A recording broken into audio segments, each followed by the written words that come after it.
The time is upon us over at DC. The Bendis has arrived. And there's five things that I want you guys to know about July in the Solicits that we're going to talk about. What's up, everybody? I'm Stan, and welcome to Detail Comics, where we go over comics in detail, and this is going to be a one-shot dealing with the future of DC Comics. We're going to deal with five things that I think that you guys should know about the DC Comics solicitations that are going to be really important for the future of their comic books. The first thing I want to talk about is Brian Michael Bendis' arrival. So we are going to get his debut on Superman, the brand new Superman #1, and we're going to get Action Comics number 1001. So while Action Comics 1000 releases in April, you're talking about a 2-month delay to get to Action Comics number 1001 and the regular monthly printing schedule. So these books are going from 2 times a month to once a month, and they're just going to be kind of like playing off each other. So this is going to be your, not necessarily first introduction, because you have Man of Steel, which is coming out as a limited series before that, but this is going to be the regular occurring series that Brian Michael Bendis is going to be on. So this is the beginning, the dawning of the age of Bendis, I guess you could call it that. Also, we have Batman number 50, which is coming out, so that's the number 2 thing that I want you guys to know about. This wedding is going to happen. It's going to be coming together, and it's going to cause bells to ring in the belfry, and all kinds of stuff's going to be happening. The covers are going to be, well, crazy. It's going to be a big concoction and conglomeration of a lot of different stuff that's going on. Characters from afar are going to be coming to celebrate this marriage, but is it going to be a celebration for everybody?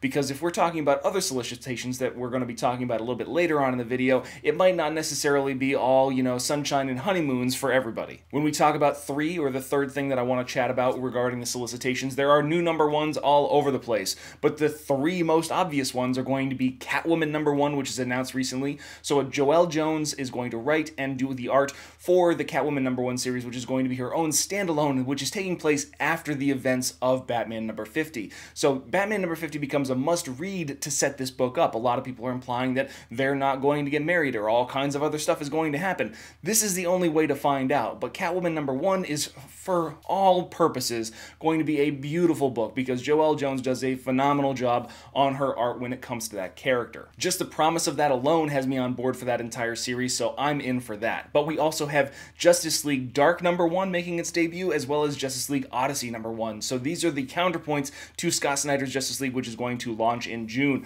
And these are going to be dealing with the magical realm, which is a team led by Wonder Woman, and then they're going to be leading to space realms, which is going to have like Azrael and Jessica Cruz's Green Lantern, and Darkseid is going to be on a Justice League team. So there's a lot of different stuff that's going on, and these are going to be the 3 books, Justice League Dark, and Justice League Odyssey, that are going to lead things forward from the Hall of Justice. Of course, you do have your Titans book and your Teen Titans book and a lot of other stuff that's coming along, but those aren't necessarily things that we're going to talk about right now, unless you want to talk about number 4, and number 4 is going to be Dick Grayson prowling around as Batman. So in the Batgirl solicitation, they talk about how Barbara is going to confront Dick about the relationship, but is he going to have time to have that conversation because he's replacing Bruce, who's currently out of commission? And then when you take a look at Batman number 51, which is the immediate aftermath of the wedding issue, it says something about Dick Grayson running around pretending to be Batman. Like, why is he doing that? So Dick Grayson, who had a really great run inside Batman and Robin, where he was Batman and Damian Wayne was Robin during the Batman R.I.P. phase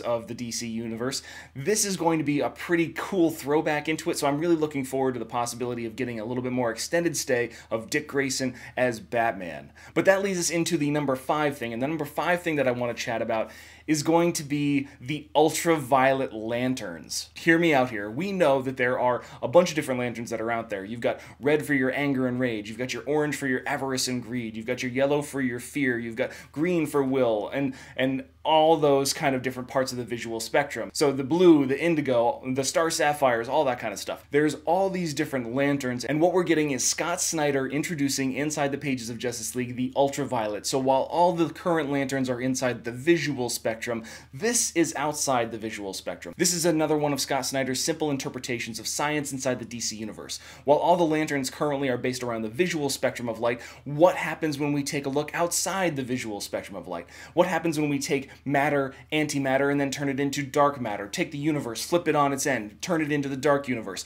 He is going to be going crazy and expanding the cosmos inside the DC multiverse, and this is just one simple indication of what he's going to be doing in that. So if you're looking for some interesting stories, Justice League number 3 inside the July solicitations, where he becomes the first Ultraviolet Lantern, is one that's on the top of my list. But I want to know what you guys are excited about inside July, so hit me up in the comments down below and we can start that conversation. conversation. As always, if you like what you see, hit the like button. Don't forget to subscribe to get more news, reviews, and commentary on comic books, comic book movies, comic book TV shows and games, and anything and everything inside the world of comics.